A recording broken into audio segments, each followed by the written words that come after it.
Hey everybody, Shane Presley here, Rock Paper Podcast. Thank you so much for checking out another episode.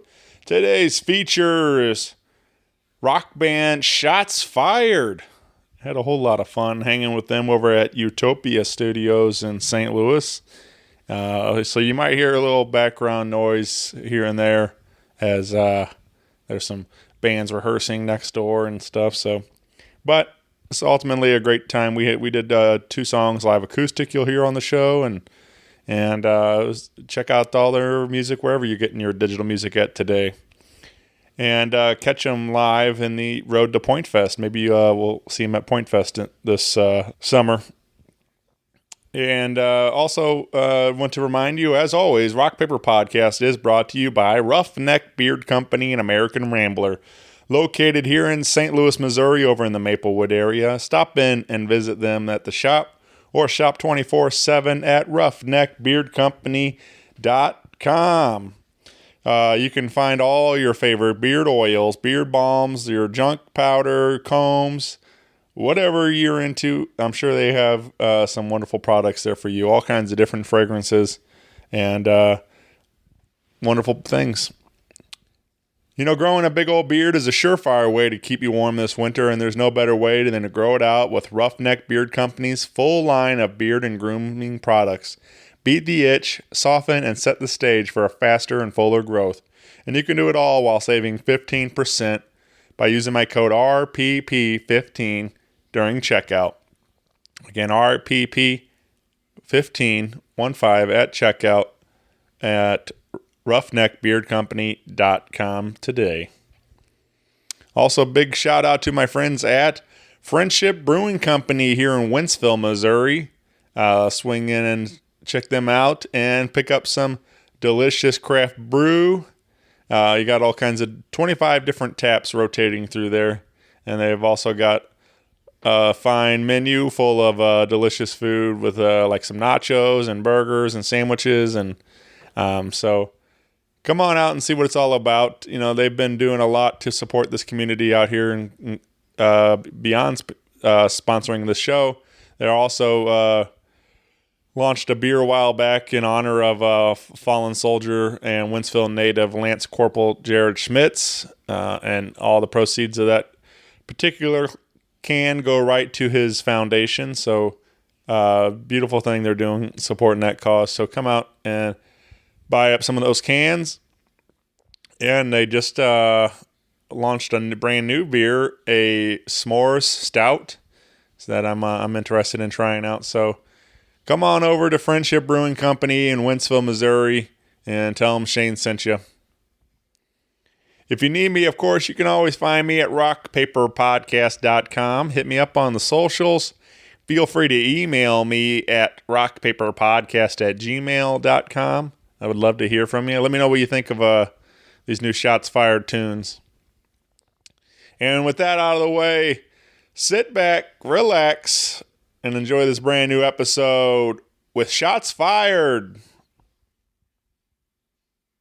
Podcast is kind of like it's like a radio show that's not on the radio. It's on the internet. Does that make sense? Uh-huh. Yeah. That's also like my mom. It makes it sound more confusing, doesn't it? It sounds like this.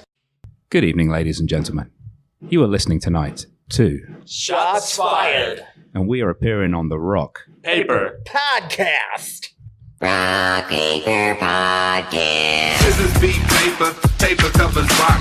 Rock beats scissors, Shane covers non-stop. Never know what new kind of guest that he's got coming at you. Live and direct on the spot. Could be rock, folk, country, or hip-hop, jazz. All kind of folks that he has. Could be an artist or a comedian to make you laugh on the Rock Paper Podcast. double-decker fudge round, rolling round town. Shane coming at you live and direct from ground zero. He's your hero, he's your bestie. Rock Paper Podcast with Shane Presley.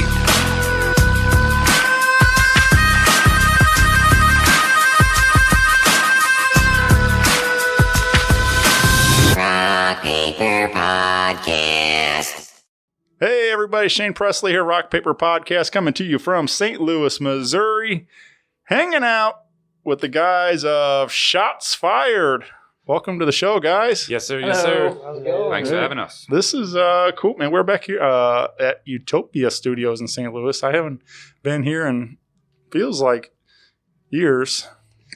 It's been a long time. I think everything feels like a long time after, COVID and everything. So, but it's been definitely a while since I've been in this room or in this building, and but I'm glad to be here hanging with you guys. And Yes, sir. Utopia, the breeding ground of St. Louis music. Yeah. Where everybody practices. Yeah, we Besides Limp, we actually started the band in this room. So what is this? Room 4 or room? This is room 2. Room 2. That's Room it. 2 at Utopia. Room 2 with the red walls. yeah, This band was formed. yeah.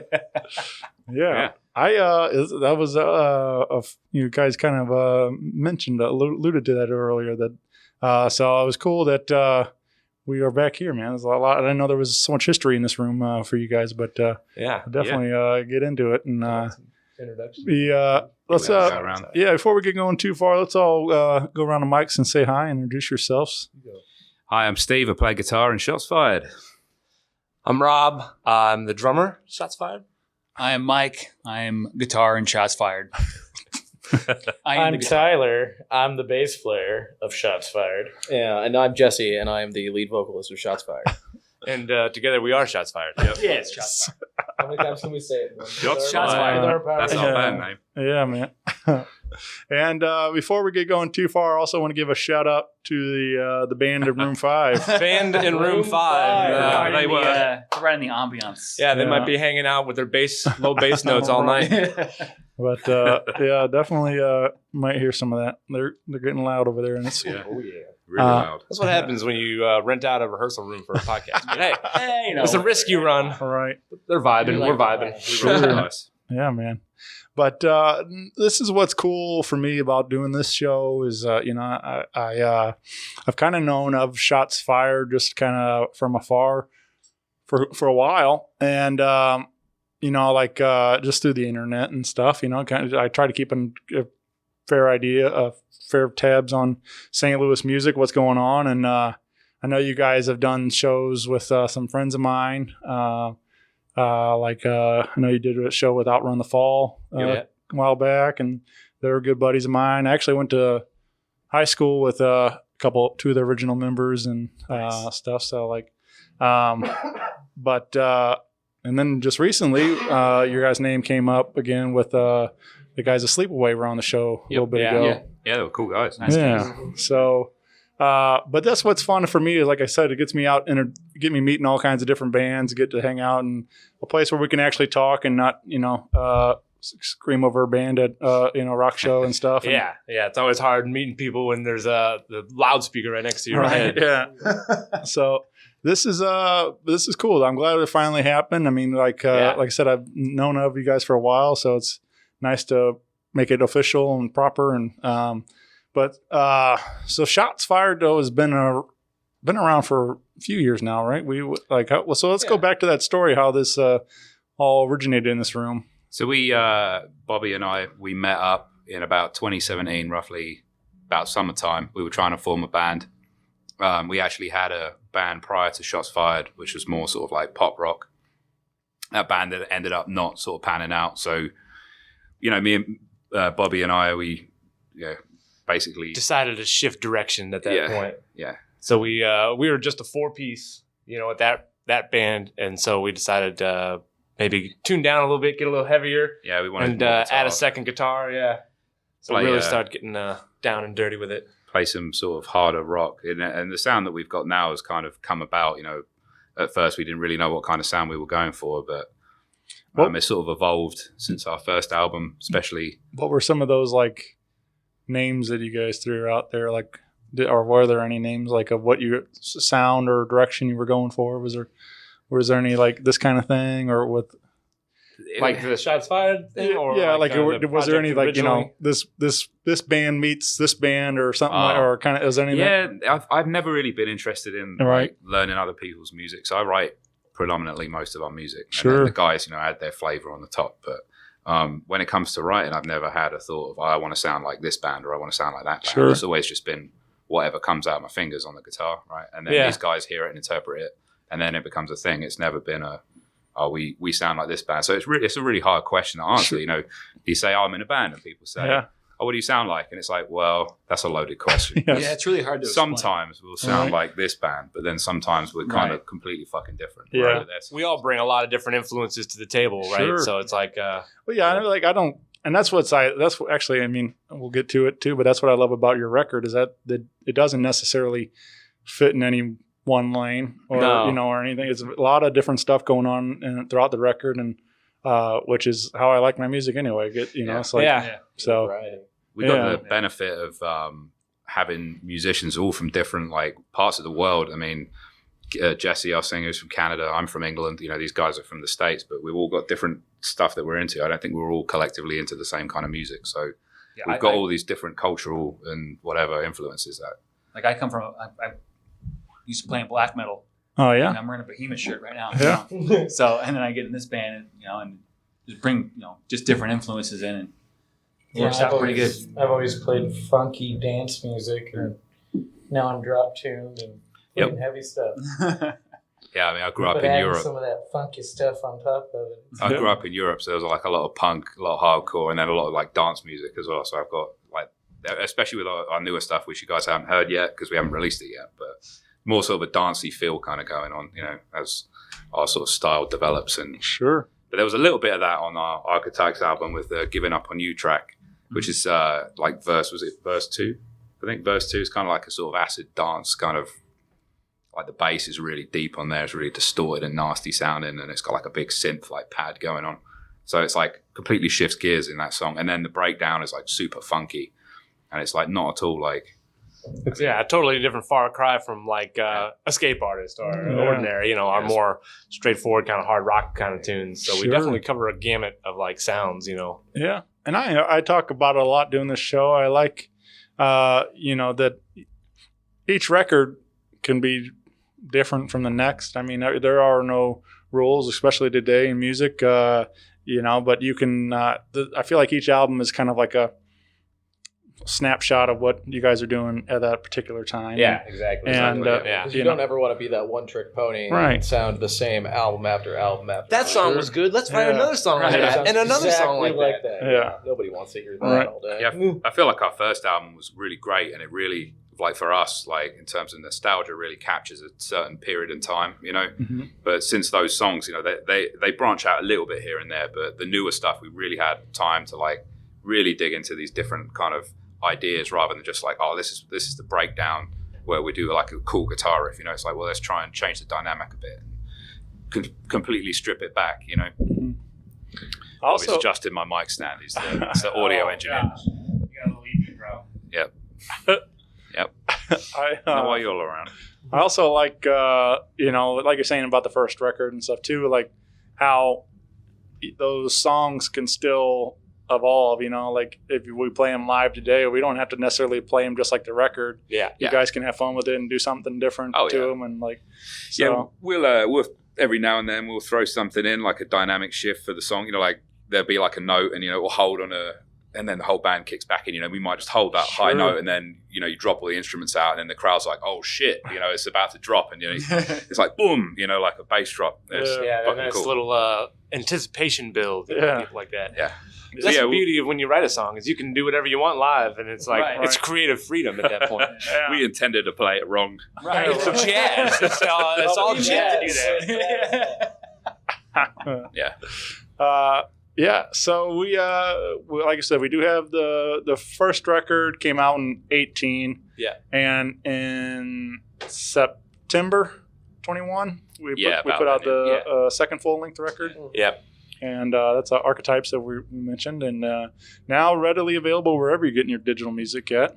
Very true. And we're going to talk about that some more and play some tunes. You mentioned Escape Artist earlier. That came up, and it's kind of more of a straightforward rock kind of thing. I like this one because it also may be one of the heavier side of what you guys do on the album. You need to come see it live, man. It is a lot heavier live. Yeah. All right. Yeah, that one definitely scrapes the the deep bowls of the hard rock spectrum. Right. But then it flips the script though on the bridge, because the bridge is completely not what you would expect from like a more sort of metal geared song. You'd expect like a like heavy on the China, you know, and it's just like, no, we're stripping it back, and it's like it's that dance music thing again, where it's like drops it all back and then everything comes back in, and then it's like boom, chorus, you know. So it's like, it's cool that it is heavier, but it doesn't follow the standard, you know, standard script of a, you know, this is how the song should be structured. It's not like a generic whatever. A big heavy breakdown in the middle, just as are the choruses. Right. So yeah, I mean that song is so much fun to play live. I think it brings a lot of energy for sure. Yeah. And I just love it coming from a metalcore background mostly, like before Shots Fired, to be able to throw some screams in there every now and then, you know. Yeah. And that song came together so quickly. I mean, I wrote the song in probably 30, 45 minutes, like a very short period of time. I already had that bridge there. It's sort of like this like clean kind of delayed reverb thing going on. I had that, and then pretty much just wrote the entire song around that. But then with the guys, it was like, boom, you know, it was learned within like, I don't know, 2 or 3 practices, you know, of us running through it. And it's like, it's a song, it's done. And it's like fucking great, you know, and it's really cool because we all have that dynamic where we can just feed off each other and something cool comes out of it in relatively short amount of time. It just kind of happens.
And you got what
That's always when you know you're working with something that's nice, when it comes together quickly. You don't have to force anything. You're not banging your head against the wall to come up with a song. The songs that ultimately, like as a songwriter, the songs that take, well, for me anyway, I don't know about anybody else, but the songs that you spend hours on and you really dig into all the details, and you always initially think, oh, this song is amazing, but then when you go back and listen to it, it's just like, those songs never pan out for me. It's always the ones that just come out, just sort of somewhere like the moment. The song's already written. It's just there it is, and the guys just like, they'll take what I've written and then it just makes it so much better. It's like making it 3D almost, like it becomes a real thing, and it's like so exciting to be a part of that.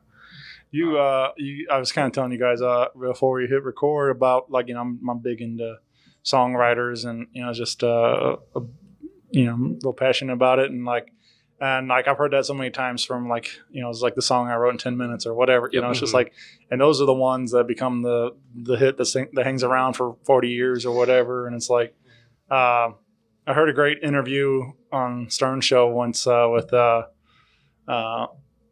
Neil Young, talked about being he had some kind of fever and laid up in a hospital bed, and then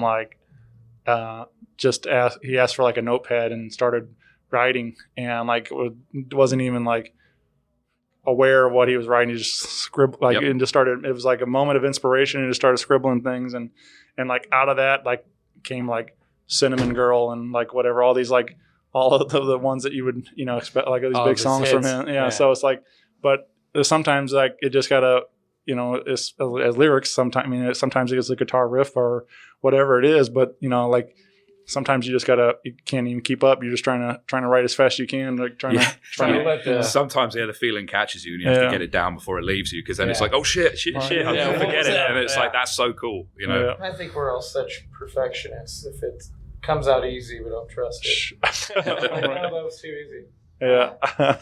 Need to question it more. I think something that happens to me when I'm writing music is I'll be working on a song that I've already started working on prior, and I'll be stuck, at a thing, and then I'll just start noodling on the guitar and then write an entire other song around that noodle, and then have to come back to the first track, which ultimately always ends up being one of the songs that everyone's like, it's cool, but it never really sticks. So it's all this time I've wasted, and then I get so distracted on this other thing. I always trust the feeling. If I get distracted and I'm haven't finished whatever song or idea I'm working on, and I gotta start something new, I just chase it. I'm like, go for it.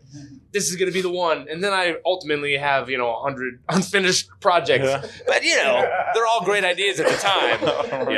That's the other problem. I have so many files of 20 seconds of music. And it's well, that's really cool, but it's not a song. You have to make it a song. Sometimes it never does become a song. Yeah. I had a friend say something along those lines once with she was like, if anything ever happens, me delete all my voice messages. There's so many dumb ideas that were something there, but maybe not developed yet. Just something popped in your head. I got to get this down now. I'll listen to I do sound recordings on my phone. If I have a guitar, I'm being a guitar center and I've come up with ideas, and I'll listen back through, and there's so many times where I'm playing the same thing and recording myself multiple times, and it's I really need to get on this idea and stop playing it. I've used that idea now. All right. So I keep recording myself playing it. But yeah, man. Well, let's we did bring some acoustic guitars, and we did a little live session here at Utopia also, which I will have some video of, and so I just thought maybe it could be cool to go from escape artist to something completely different, to show the other side of range of what you guys can do, and this so we did, which appears on the record also, but we did Ordinary live acoustic here today, and again that's on Archetypes also, studio version of that, but this just a great tune, man. And a lot of fun to watch you guys getting to do this live here acoustic, and it sounded really great. I love this. I'm again going back to it. I'm big on those MTV Unplugs with Nirvana and Alice in Chains, and so this kind of stuff, especially having more of a full band or a couple of different instruments instead of just a solo acoustic guitar and a singer, and it's having a little more dynamic to it, and it's just like really cool. But yeah, it's fun for us. I mean, we never sit down and do that, so it's always a cool challenge. I mean, it helps you. Yeah, there's so many nuances in the song that get lost with the volume and the guitars and all that, which is great. But then when you strip it back, there's like these little details that you know, like the vocal harmonies really stick out and stuff like that. You know, it's just like a different view of the same thing, and it's cool to hear. Yeah. So you guys don't really like, I mean, besides what you did for the record, you guys don't really like do this out live at all? Oh, I mean, it's not that we don't like it. We just, I would say, haven't done it much to this point. The opportunity hasn't presented itself too. We're not against the idea. Yeah. I mean, we just like plugging in big amps and bringing drums. Sure. Yeah. I mean, we're pretty old school. Yeah. Yeah. The funny thing about Ordinary as a track was Ordinary appeared on our first album, and it's probably the hardest song on that album in terms of like, it's kind of like sort of thrashy punk kind of thing. Like welcome to the band next door. Yeah, the band next door is joining in with their drums. Room number 1. Yep, whoever you are. Yeah, so that was kind of a really hard hitting song, and so for when we were working on Archetypes, it was, well, you know, what song could we do acoustic? And it's like the most aggressive song on that album, and then strip it right back and make it, you know, the prettiest and whatever. And it just came out so well. I mean, we did it in one take basically. It was essentially a live recording. We try to get a real live kind of feel on the record for that Ordinary, you know, because we wanted it to feel like if we were just sitting around playing the song acoustically. And so that was kind of the goal when we recorded it for the record. So, you know, we like doing stuff acoustically. It would be fun, you know, if somebody ever said, hey, we're going to do like a unplugged show. I'm sure we would be down for that. Totally come up with something. Yeah. Ready? 1, 2, 1, 2, 3, 4.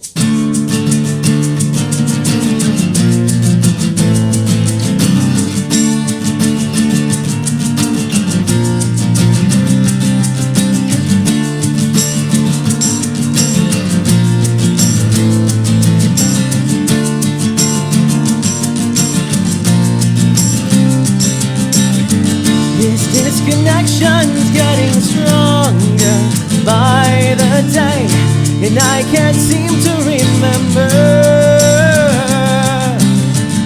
why I even tried to make an effort at all. We've gone too far, it's been too long.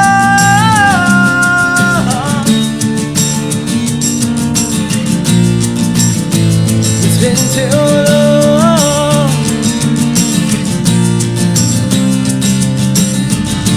Every tragedy just feels like nothing at all, and every joy a mockery.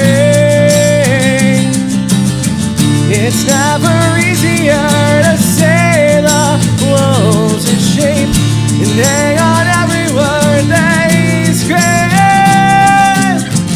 And you're all flying past me all the way down, crashing into every stuck in the way.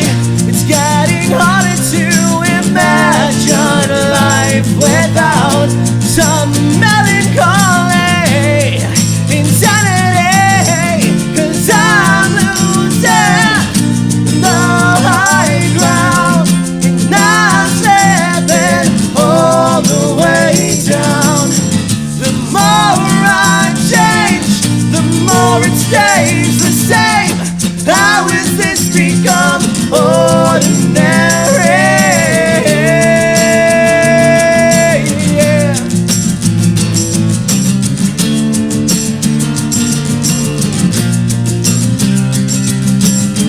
In this direction's all it takes to lose control of everything you thought was real. And when the timing strikes, you'll trust what you've been told. It's anything to feel reassured. You're all flying past me all the way down, crashing into every branch stuck in the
it also it helps you keep sharp as a musician too, because like you know, acoustic, you don't get so comfortable. You know, you step outside that comfort bubble, right? Yeah. You always want to be pushing yourself as a musician to be better and to be cleaner and, you know, as good as you can be at your instrument. So acoustic, you know, doing something outside the ordinary. You know, I'm so used to picking up an electric guitar, big wall of distortion, you know, all that. But when you pick up an acoustic, it's like you can't hide behind any of that. So it's like you have to be so precise and clean, and any mistake like rings out, you know. So right, it makes you be a better musician, I think. Yeah. I mean, everybody's got the blast beats next door. Right. Yeah. Speaking of thrashing pump. Yeah, but definitely it's hard. You know, you can't hide behind anything on acoustic. It's all. You know, so, it's all out there. Right. It's death or glory kind of thing. Yeah. But I mean, I would definitely love to see that more. Like, maybe we need to make it happen. Set up some kind of. Yeah. Any other St. Louis bands? Who's ready for that unplug STL? Yeah. All right. We're here. We're waiting. Yep. We'll meet you at Forest Park. We'll just find a cool rock. Shakespeare Grove or something, you know. Well, you guys said something too about Alan, who wrote these songs, right? Yeah. So our original lead singer, Alan Maybe, he wrote the lyrics for both records, and he had moved out of state for work, you know, such as life, right? But he actually moved shortly after we finished that first record. I think he was even gone before we released it. Yeah. So he had moved out of town before we ever released our first record. But we obviously stayed in contact with him, and there was always kind of hopes that maybe he'd move back to town and whatnot. And then it came around for our second record. We had songs written, and we're like, we're not really having any luck finding a vocalist, locally that's fitting what we're doing or anything. So we asked him if he would be interested in still writing the lyrics for the second record and singing for the second record. And so, we recorded demos here of the music and would send him off the demos of the music, and he wrote lyrics, and then flew into town for, what did he have, 4 days? So flew into town, and we recorded vocals in 4 days, and then he flew back home, and we mixed the record and put it out. But it almost didn't happen because he flew in on day one. He got here. We were in the studio, Alan, Bobby, and I, at 10 o'clock at night, and he's like, we're going to do some real quick practice runs just to get a feel for it. And he goes up and he essentially just blows his vocal cords out in the first hour of doing this. Yeah, and first his voice hour, was day one, and he's just he's all scratchy and couldn't hit the notes, and he's just like, I fucked my voice. I don't know if I'm going to be able to do this. And it's like, shit. He's literally flown into town to do this, and he's already blown his voice. And I was like, man, I'm British. I've got a kettle. I'll bring it in. We'll boil some water. I know it's a horrible stereotype. Spot a tea. No, that's true. Have a spot, a cup of tea. Little tea, little honey. Feel it. It will do you right. A couple vocal warm-up exercises. Right. Yeah, we're able to record a record. Alan's the kind of guy that would roll in the band practice with a 6-pack of beer, and he's just finished having a cigarette. Half-pack of cigs, yeah. Yeah, and he's like, right, let's do it. He doesn't warm up. So yeah, he basically went in the studio doing that. But yeah, with some cup of tea and no cigarettes and some proper vocal techniques. Yeah. There's a video on our Facebook of us all warming up in the studio. There's this whole video about us in the studio, and there's us all warming up. We're not the vocalists. He's the only person not warming up. But we made him feel comfortable. We were trying to the vocal exercises with him. We wanted to not make him feel stupid, sitting there going me by himself. If we all do it, Yeah. But then, he recorded that record with us, and we were able to get it put out. And right around the same time we were putting it out, we were lucky enough to find Jesse. Jesse. And Jesse's been a great addition. Jumping in and learning songs that let's face it, he didn't write. So it's I'm sure a weird kind of situation. But it definitely was. And the weirdest situation was this past Halloween. Alan actually flew in to see us play. So, I mean, talk about pressure about being able to go up and sing for the guy who wrote the songs with his band. Yeah, the first time you ever met him, and it's hi Alan. All right, cool. I'm about to sing all your songs right at you. All those songs you wrote, I'm doing them all right now for you. Don't forget to mention he's 6'7", so he stands out in the crowd. Yeah, this dude, you know exactly where he's at. This dude is super tall. But the funny thing about Alan, if anybody ever sees him out, he has no arse. His legs like he's like a Ken doll. His legs just meet his back. Like there is no booty to speak of there. So Poor Alan. girls, I'm afraid if you're into that, he has no booty. But yeah, that's he's I don't know. He's a tall guy. It was one of those jokes that just kind of sticks with me over the years. But Jeff Foxworthy said something one time about how old men look like frogs that stood up and put on pants. Yeah. Not even old. Yeah. Total frog. Yeah. Life catches up to everybody. Yeah. So at that point, Jesse joined the band, and Not the first time I tried to join the band. Yeah. Apparently, yeah. Apparently, I actually didn't even know. This is a funny side story. So I was sending some photos that my girlfriend took to the band page on Facebook, and I noticed that there was a message from me sent to Shots Fired in 2019 while they were looking for another singer. About me inquiring about being the singer of Shots Fired. We conveniently ignored it, I guess. They didn't fucking respond. So we left him on red. Yeah, that left him on left me red. on red for 2 years. I didn't know. We He's just in the took a band really long way around getting him in the band. It all happens for a reason. Is this offer still good? Yeah. This coupon doesn't have He's cashing it in now. Yeah. That's hilarious though. It's funny how the internet remembers everything. You know, it's like It's true. You can't escape anything that's on the internet. Right. I've definitely. I mean, like maybe not that exact scenario, but definitely something similar. Trying to message bands or bands messaging me and stuff like so it's definitely funny. Like, oh yeah, we tried this 2 years ago trying to get this podcast to work out and stuff. So Yeah. Oh, fizzled out. Oh, Yeah. I just saw that I messaged you 2 years ago. Oh, but I'm a firm believer like that things happen for a reason and for sure. the right time. Yeah. Who knows what would happen if you guys would try that 2 years ago and stuff like. Right. But the pandemic would have been there shortly after, Yeah. so you probably would have left us for the pandemic. Is that how that goes? I was just like everybody else, not doing anything when I wasn't because we couldn't. Yeah, right. But so obviously you've been singing Alan songs for a while now. Almost a year. Yeah. I think in 2 months it'll be a year. But you guys are actually demoing some new stuff right now? Yes, sir. We are demoing. I think we've got like 4 that we've got confirmed that we're definitely going to put on. We're definitely going to put out at some point soon.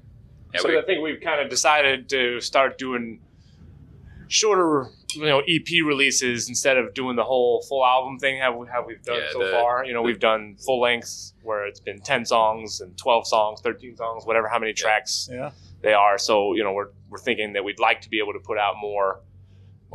More often putting out material of 3 songs, 4 songs, 5 songs, whatever we're feeling really good about, rather than having to come up with ones that we like all feel good about, or just putting whatever we come up with out. We don't want to do that either. We would rather feel good about what we're putting out.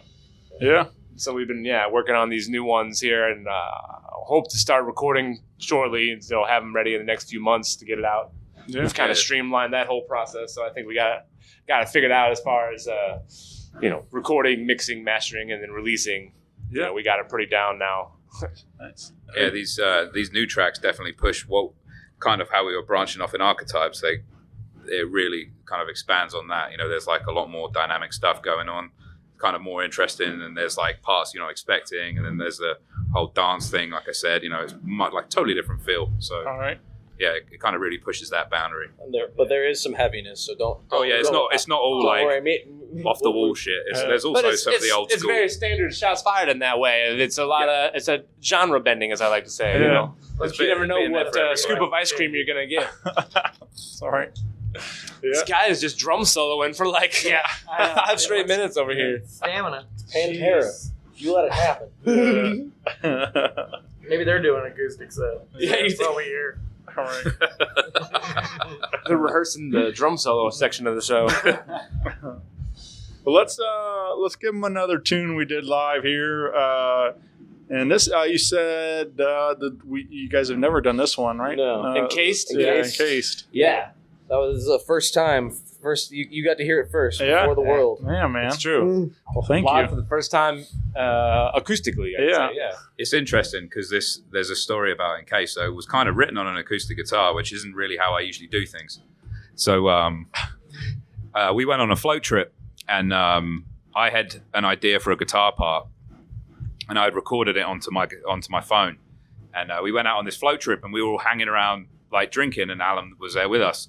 And I started playing on my phone that sound recording, and then I started playing a second guitar part over the top of it, and it was like, oh, cool. And then Alan started singing over the top of it, just kind of off the cuff, and it was like we were writing a song, you know, like completely, like I was making it up, he was making it up, and it was like, you know, obviously it evolved and changed from that, but the general feel of how the vocals and the guitar work together in that song, it just completely came out of nowhere. It was like, without any prompting, I just started playing, and he just, you know, fucking jumped in, and it was just like, it was so good. You remember that? That was, he's like tapping away as well, and it's just like, just, you know, we were just kind of sidled up, and it's like, boom, here's a song, and it's like, yeah, that was such a cool way of writing a song, because it just kind of, just came out of, you know, a really great day with our friends and hanging out, and then we had this cool song at the end of it. So 1, 2, 1, 2, 3, 4.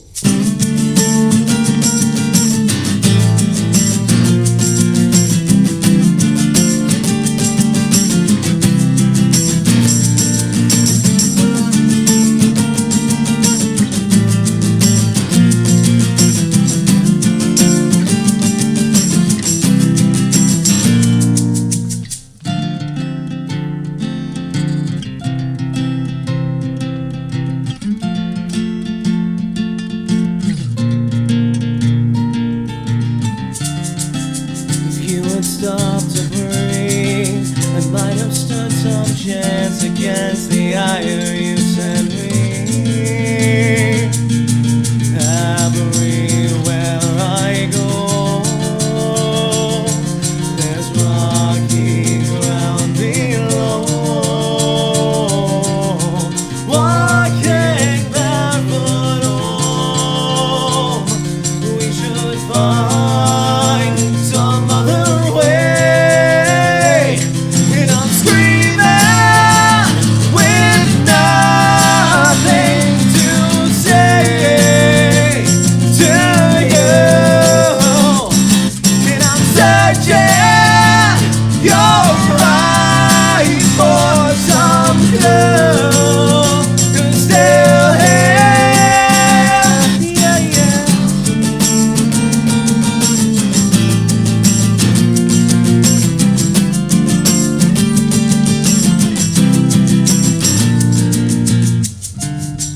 Can't figure out what to say. There's nothing more alarming than a will without a way.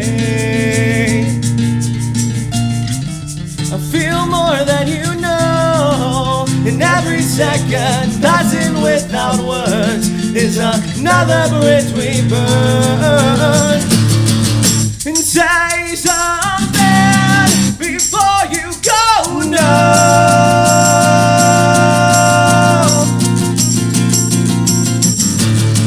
And say anything to bring us home.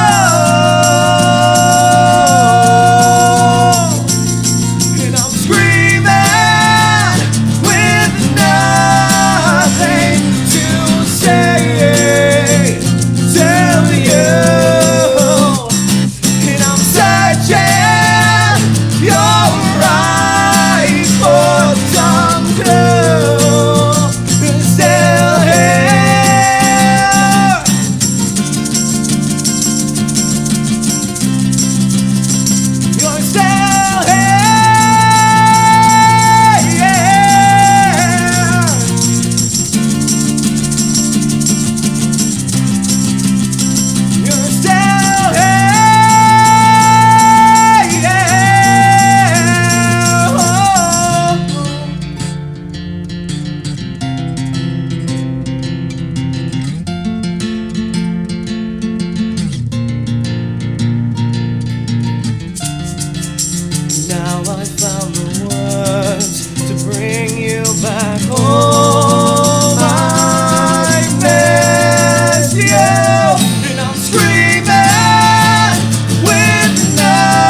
And even like when we came down to recording that song, it was really cool because it was like a song that we liked. But, it was a song we liked, but then being able to record it, we kind of came up with more dynamic ideas, and like the guitars are real spacey in the verses and stuff, And the whole first verse has got like a different kind of vocal melody and feel than the second verse even has. Yeah, so it's like a really kind of dynamically different song. There's a lot of highs, a lot of lows. Yeah. Yep. A lot of highs. Yeah. A lot of highs. And then the vocals, I always thought the vocals of that song were really cool. Oh yeah, the harmonies are neat and they're really predominant, and that's kind of one of those fun things to try to hit live. We try to do some of those vocals live, because I feel like it gives a song a lot of flavor. Yeah. But you got to rely on a good sound guy and good monitor mix. Yeah. And guys not bashing the drum next door. Man, I'm gonna keep talking about the guy next door. Every time Bobby starts speaking, the dude next door's like, "I'm a drummer." Yeah. I would send a shout out to the drummer in room 1, but he's being real loud. I'd shout out to the band in room 5. Can't forget about them. I did really like the like you're saying, the harmonies. As all 4 of you were singing and stuff, so that was also a really nice touch to these tracks, and kind of rare. You don't see a lot of whole band singing along and stuff like that. So yeah, it's kind of I come from like a background of definitely old school classic rock, the prog rock, the Rush, the Journeys, the Boston, the Styx. A lot of that, is what I grew up listening to and playing, and like the vocal layers on that old school rock. It just always Eagles, all that stuff. It just gets my balls tingling, So whenever we get the chance to throw in some sweet harmonies, I'm all about it. Yeah. I'm like, oh, every line can be a harmony. Yeah, let's do it. That's like me and guitar. Like I'm happy with laying 6, layers, of harmonies on guitars. Yeah, part of our writing is like, some of the parts of our songs can sound so huge. We got the song City Sleeps where it just sounds so massive. So yeah, the vocal harmonies is just another way that you can make it sound big. It's just like all these layers. You listen to like a band like Queen or somebody like that that would do it so well, and it would sound so epic. So we try to go for that sometimes. Just have this huge sound of like music and everything's layered properly. It just when it comes together. Especially acoustically, because you can hear it so much better. It just sounds really cool. Yeah. When you're playing it live with a loud amp and loud guitar, you think you hope that you're nailing it, but it's like sometimes it doesn't. It gets buried in the volume. So yeah. Well, you guys do have a couple of live shows coming up here on the calendar, so yes, sir. We some good opportunities here to come see you live in action, and so we got March 18th at that Red Flag in St. Louis. And April 29th, you guys are heading west to Kansas City area? Hitting the road. Taking the show on the road. And what's the name of that one? You guys? It's called Skate Bar. Yeah, it's like a kind of a punk skate rock bar, I guess, in the Kansas City area. All right. Never been there, but it sounds cool. Yeah. So we're into it. We're trying to expand. Listening in KC, we'll see you there. Yeah. And we're just hoping for a good bonding boys trip. Yeah. Yeah, it's just fun to get out and sure. Bond with the boys. I think, that's obviously... no girls allowed. I think that's the coolest part, really. I love what we have here in St. Louis, but the fact that we're also conveniently located, just within a couple-hour drive from a lot of major markets. Here in the Midwest, instead of like being coastal and having to, several-hour drive kind of thing. But I don't know how any band from Australia ever makes it, because it's like 8 hours between every major city. And there's like 4 major cities. Yeah, it's like no roads either. You don't go like dirt tracks. Yeah, it's crazy. But yeah, man, hopefully this will be the start of many more weekends on the road and getting to see some new people and stuff around and melt some faces in other cities. Yeah, we're just the goal. Definitely looking to branch out. Yeah. It's unannounced, but we definitely have a show at Pops. We're in the road for Pointfest. Hell yeah. So we're going to be in the round 2 finals or something. We did some, first round shows already, and it made it past. So we're kind of on wait for a date for that one, but we're definitely looking forward to that one. TBA. Sure. The road to Pointfest is always a good time. Yeah, those are, I know they kind of get a bad rap from some people would be the battle of the bands kind of thing. Yeah. But I don't really look at them like that. I feel like they're great networking. It's a good way to meet 5 other great bands in town and put together a cool show. And it's all about what you do with it, right? You're there, you got to make the best of it. 5 other bands are going to bring their people out, so that's your chance to make an impression on a bunch of people. Yeah. And who doesn't want to play at Pops? Pops is obviously a great venue. Sure. That night. It's A1 lights, A1 sound. Yeah. So oh yeah. what's to argue with it about, right? I love it down there. I've been home for many years, but I've met so many bands that have been on this show because of those nights and stuff. Like Totally. I go to support a friend's band, and then all of a sudden I discover, oh shit, I never heard of these guys. They're great, and so it's a lot of fun, man. So those are definitely cool nights, and as the finals go along, it just gets even better. So it's like the bills are stacked, and it's like it's going to be a good party. The crowd's way super into it. More deep it gets into the rounds. Sure, it's always more exciting. But and then also you get to go play a cool party in the summer over at Pointfest. So man. The best. Yeah. Those are the best. Those outdoor gigs in the summertime are good. We did one in Park Hills this past year. Oh yeah, it was hot. Yeah. That was hot. Notes for Hope. Notes for Hope. It wasn't sunny until literally we hit our first snow, and then the sun came out and we all melted. Yeah, it was hot. Yeah. I follow Dan from Story of the Year online, and he posted they're playing a Kraken Fest today as we're recording this in Orlando. It's an outdoor music festival in February, and I was like, man, it's kind of hard to believe, but I think it was 70 degrees, so it's probably a perfect day in Florida.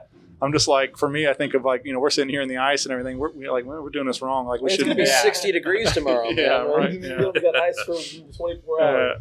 All of next week. But I was like, man, I'd love to have an outdoor festival going right now. In 70 degrees. Visiting Florida, I visited in January before, and it was weird swimming outside. I said, this isn't natural. This shouldn't be right. Yeah. Why am I doing swimming outside in January? What? It's winter and I'm not depressed. Yeah. No, I don't know. Maybe that's why Florida people are so crazy, because they don't have that winter depression. You need that dip in life to not be crazy. To regulate. Mount. You guys also have another date on the calendar. Throw it out. This is a little ways away, but put it on your calendar. May 28th. Redfish, Bluefish, in St. Charles. Yes, sir. All the St. Charles and St. Charles County people. This is your chance to get out there. Yeah, that's more my neck of the woods. So we hit the Diamond Music Hall not too long ago. Right on. They have an open jam out there. Definitely recommend checking it out. It is a great time. Yeah. If there are any bands that are interested in joining us on the Redfish Bluefish, give us a message, because we are currently looking for a couple more to play. We haven't finalized the bill is not finalized. If you're interested, hit us up. That's a cool little space too. That's a nice, Redfish Bluefish, neat kind of place. Yep. And you can find all this Facebook, Instagram, and you guys also just recently launched a merch store, so you can get yourself a new Shots Fired shirt and you want a shirt, you want a Shots shirt, Fired, a hat, an apron, a bandana for your dog. Yeah, a bandana for the dog. Yeah, we've got it all. Yeah, tumblers. Shots Fired, the flamethrower. Exactly. Pretty much anything that you can conceive with a Shots Fired logo slapped on it is for sale. So we have something for everybody. Is what we're trying to get across here. All right. Options for everybody. Yeah, man. That's the key, man. Get it all out there. I'm just thinking of Spaceballs. That all. Yeah, there you go. Classic. Well, let's. So we mentioned Archetypes is available now. Do we have physicals of that, or is it just? Yeah, we do. They're either available as shows, or if you get in contact with us, I'm sure we could sort something out. Right. Yeah. So come out and pick up a CD copy, and if you pick up a CD, you get a free Shots Fired sticker with it too. Yep. Unless you're at Red Flag, because we can't get rid of stickers at Red Flag. We have to give you the sticker outside the building. I heard we about have to give this. it to you in the sticker bathroom policy. Meet us in the back alley. We'll give you some stickers at Red Flag. We got the You guys want to buy some stickers? the black market. Yeah. But let's play another track that appears on that record, and it's called Crash and Burn. Crash and Burn. Sir. What do you guys want to share about this particular tune? I had the clean sort of ska reggae part of the song already written, like all of it, but I didn't have any of the dirty, heavy parts around it. And I don't remember. It was a combination of me having some sort of vague idea of how it was going to go, and then us kind of jamming it out.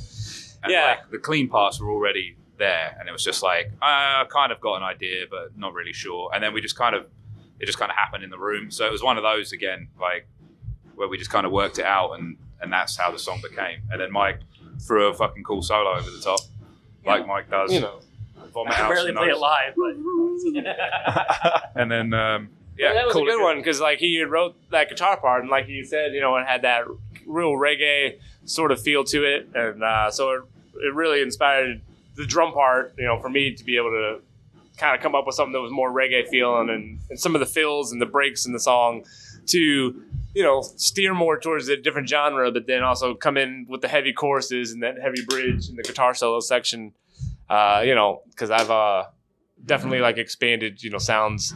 I never really played that style growing up as a drummer, but like I got way more into it as an adult in drumming. So being able to try to incorporate that into songs that I'm writing and recording is a lot of fun. So when I heard him kind of come up with that guitar thing, I said, yes, this is going to be fun. Yep. This song was all like right in my wheelhouse. Like, Yeah. This is stuff I always played on bass.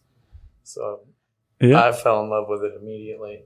And the chorus like gets stuck in your head, ruin your day type of thing. Very earwormy. Yeah, the other thing too is the lyrics in this song are like, I don't know, for me anyway, I really like reading the lyrics. They're kind of simple, but they have a lot of meaning behind them. And you know, we've got a lyric video you can check out, so it has the lyrics on the screen. But you know, they're, like I said, they're kind of straightforward, but yeah, they're really kind of impactful to me anyway. You know, it's just about kind of moving through life. You know, people that you meet and lose contact with, and all that kind of thing. So. I'm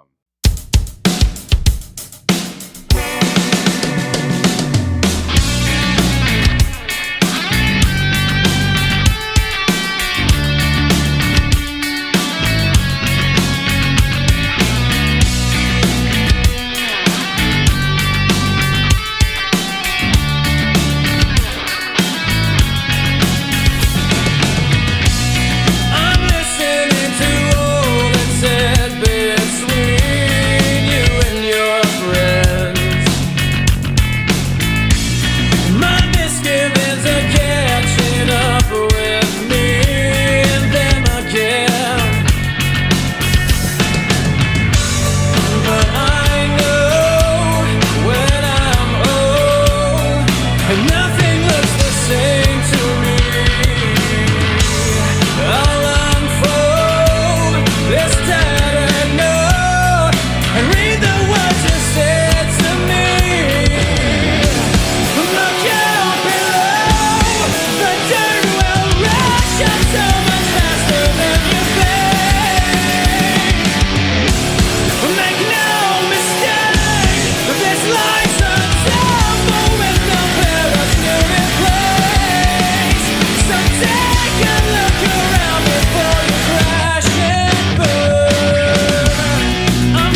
yeah, no, it's definitely check that out. The lyrics are cool.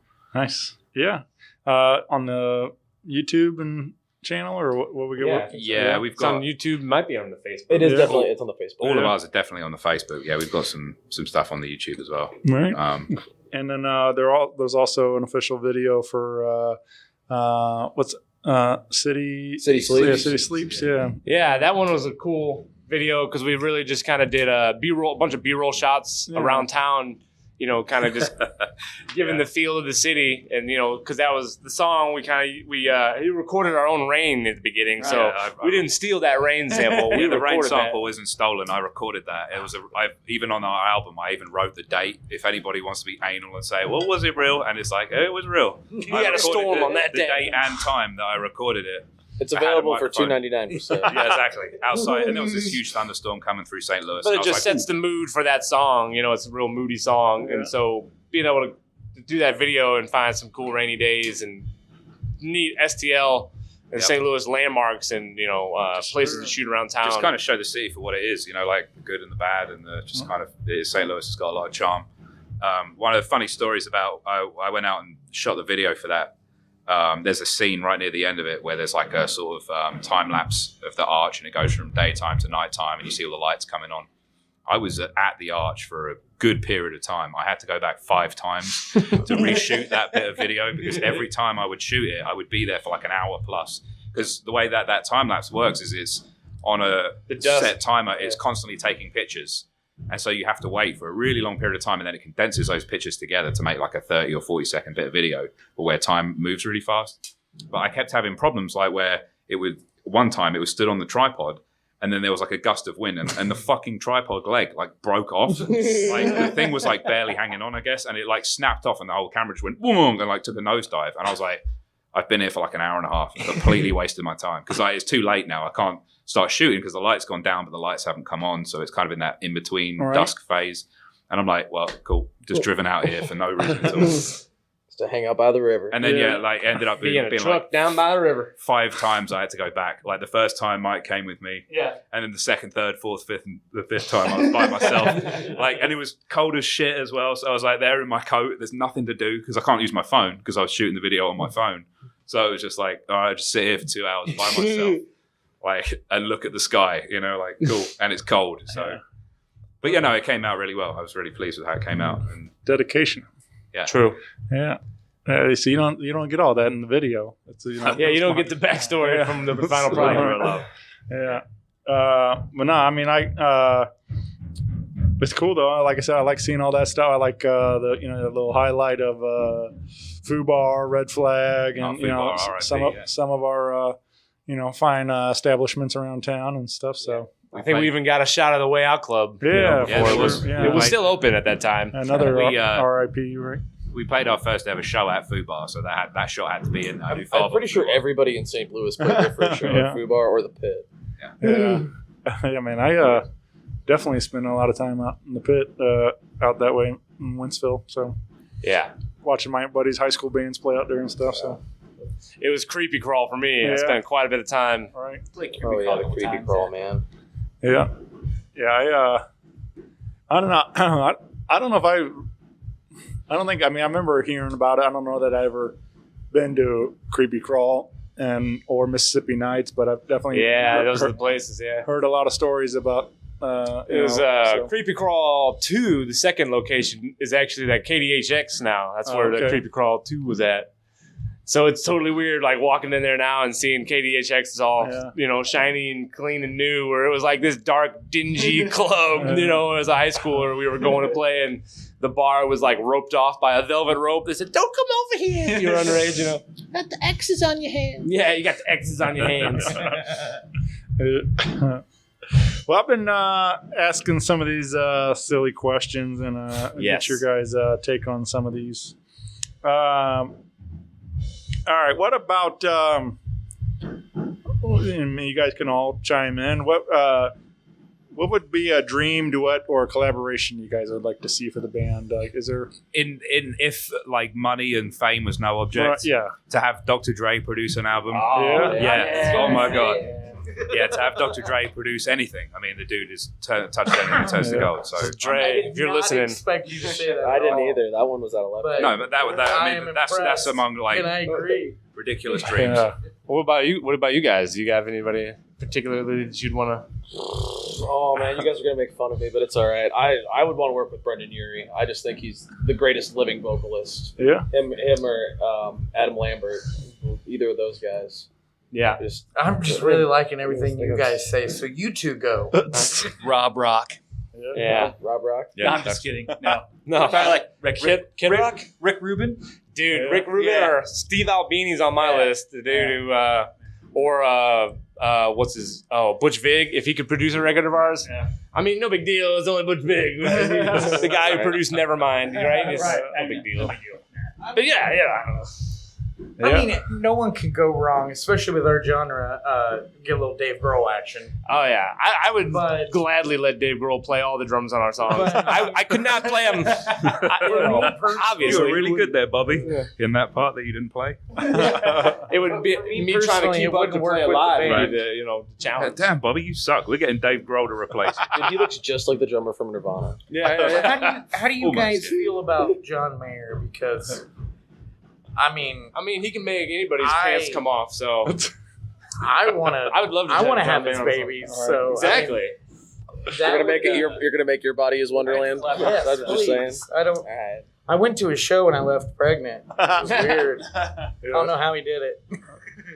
First, it'd probably be Brian May. I'd like to collaborate with him. Yeah, sure. Yeah, who doesn't want to play with a guitarist who's also a physicist? Yeah. Right. Yeah. Or teach me music and the mysteries of life. My mum. No.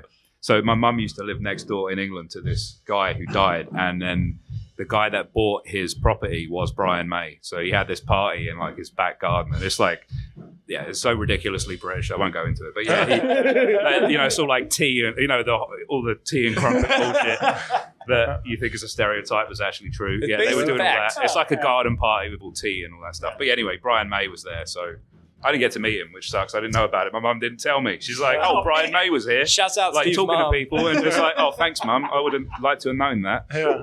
Fucking Brian May. And she was like, "Oh, he's very nice." I'm sure he is. Well, see, we were a lot closer to collabing with Brian May. Mom would have helped thanks, us out. mum. Thanks for that. I mean, I don't know. When just you saying that kind of triggered a memory. I never met the man, but the house I grew up in, we shared a property line with Chuck Berry. Nice. So, like, I mean, it was for me. It wasn't like a super big deal because it was just Chuck Berry, our neighbor, kind of thing. But at the same time, it's like as you start to realize, like, that's really weird that you get to say that, like, and like, Yeah. you really put it in perspective. Yeah. Like, oh yeah, the guy who made such an impact right on music. So Who's that? Oh, that's just my neighbor Chuck. Yeah. So, like I said, I never like he owned the property. I don't know that he ever like how much he was really there. But apparently, like through some epic parties, like I don't know how he could be completely full of shit, which he is. But one of my coworkers like told me when he was like in school, and it's like they would go to Chuck's house and party, and he said he saw Keith Richards passed out in the yard and stuff. And I'm like, that sounds like it very possibly could be true. And so Keith Richards just rolling into any Yeah. Yeah. Said, my buddy Chuck's got a party. Yeah. So be there. He's been dead since what, 82? Yeah. Keith Richards. Yeah. It's just Keith Richards' ghost now. He's Oh, like dude, animatronic puppet. Drugs so much. Yeah. Him and the Rolling Stones. Yeah. They're just like Team Totally America. embalmed with heroin. Speaking of him though, I do love that video. I don't know if you guys have caught that one where there's a guy like rushes the stage and he like swings his guitar at him and like trying to take his head off with his guitar. You ever catch that one? No. Oh, I did. It's pretty good. Like, but yeah, some guy like Checks out, like though. goes to like go hug Mick or something on stage and Keith like brings the guitar up like a baseball bat and like getting ready to like take this guy's Don't yeah. you touch my language. Yeah. It was I'll send you a link. It was a pretty good one. So. Sounds like it. I'd Yeah. do that for you, buddy. Yeah. But not with my bongo bass. I wouldn't do it with your problem. Tally ho. All right. What about we get a shots fired biopic Who would you guys like to see cast to play you guys in Machine the movie? Gun Kelly for every. To play all of us, yeah. He has to That'd do be all the hilarious. roles. It would be like Norbit, but it'd be Machine Gun Kelly playing shots fired. He's got range. Yeah. He's got range, Yeah. exactly. I don't know. Who do you got? What, to play me? Yeah, I was gonna play Stephen Bull. Stewart, obviously. Yeah. Patrick Stewart would be, that'd be pretty cool. Sir Patrick Stewart. I I'm got sorry, sir. Topher Grace playing me. Because my mom always said I look like Topher Grace. People told me I looked like Adam Sandler back in the day, so I don't know if Adam Sandler can act like he plays drums. I guess we'll do that. How about you guys? I have no idea. Somebody can't think of Canadian. anyone. We gotta just have a Canadian. Dax Shepard would play me. Can I have Michael Caine for me? That was my second choice. Was Sir Michael Caine. It has to be Michael Caine. Yeah, he'll be the I just love saying that name. though. Michael Caine. Michael Caine. Michael Caine. Michael Keaton. You always got to throw the sir in there, though, man. Sir Michael Caine. Yeah, Yeah. I'll have him Yeah, do but it. I don't know who I'd have play me. I mean, I don't know. Well, the guy from Build a Saloon. We'll leave it up to the casting director. Yeah. We'll cast Alan as just play. It'd be like Inception. Alan playing the guy who's singing. I'm the He dude. has to I'm do the dude dressed as the dude. everything on his disguised. knees. Yeah, exactly. I'm a very dressed as a dude playing as another dude. Yeah, So, I mean, Alan basically is. Have Keanu Robert Reeves Downey do it. Jr. I wish, man. How did we not Thank see you. that? I'll take that compliment. Yeah. Well, now I mean, Now we know. We'll have Keanu Reeves do. yeah, Keanu Reeves will just be our So it singer. looks like Alan. You guys are fucking assholes. Oh wait.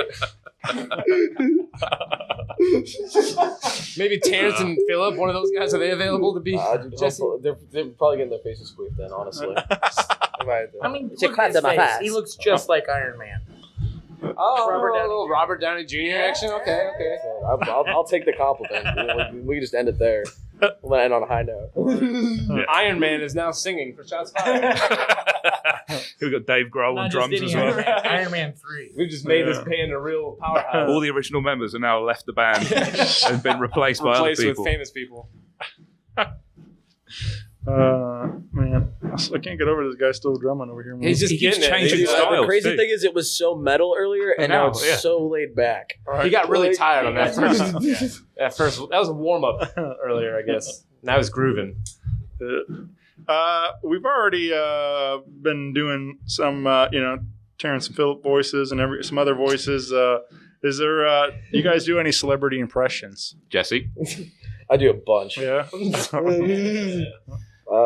mean, I kind of really like to do Morty. You know, when he's hanging out and stuff, you just gotta really stutter all the words. You know, that's how you flew into it. Come on, Morty, you just gotta trust me. Well, something I have to do meet Ryan from Uncle That's just some bullshit. But I almost was a voice actor for a long time. I did work with Team 4-Star, who did Dragon Ball Z Abridged. All right. I did Full Metal Alchemist Abridged for a while. And did voice act. I almost went to school for it, but it is more expensive than music school, which is crazy. That world. I mean, I talk about it a lot, but that world just fascinates me. I mean, like, I feel it's just like all about who you know. Like, Yeah. honestly, because I mean, like, Connections. Yeah. Well, Once you've done one or two things big, then everybody else starts calling you. There's like the Mount Rushmore of like voice actors that do like a majority of our cartoons that we know. Like Right. and those people who keep busy working for sure. And Oh yeah, definitely. Put Bender back on Futurama. Give him the money. Yeah. Saying it now. All right. Well, yeah, well, coming back, right? We Yeah. got, Well, and maybe because they didn't give him Yeah. enough money. They didn't. Right. Give him, it needs to leverage more money for everybody. Sure. Yeah. So hopefully. But yeah, it's supposed to be new episodes coming soon or something. Well, hopefully, new Beavis and Butthead on the way. Damn. Yeah. So All the new ideas are gone. They gotta Yeah. recycle the old stuff. right. I just watched the new Texas Chainsaw Massacre. I watched it today and it was terrible. Yeah. Oh, I mean, that's well, Hot takes. so Yeah. just recycle every other idea. You know? Yeah. I We've was done this all 2 or 3 times, but about what's a 4th time? Right. We're gonna try it a little different this time. Yeah. It's gonna be like But yeah. another time. Yeah, those but yeah, man, those voices, I don't know, they're just interesting to me and they're fun to do. And Oh yeah, dude. Yeah. I do. I like do voices to myself all the time, but I never do any that I feel good about. I mean, like, and like earlier they said like do like the fucking Velociraptor, like, and like shit like that. Like I'm just like singing was an avenue to just throw my voice more. So like that's why I like really got into it, honestly, over any other like playing a musical instrument. What was the other one? Zombie fry? Oh, is it doing a zombie fry? Basically sounding like you're throwing up. It's pretty metal. I don't know. It's just a great name though. It's a classic, TWD. Voices and noises, but we'll save those for later. Voice box.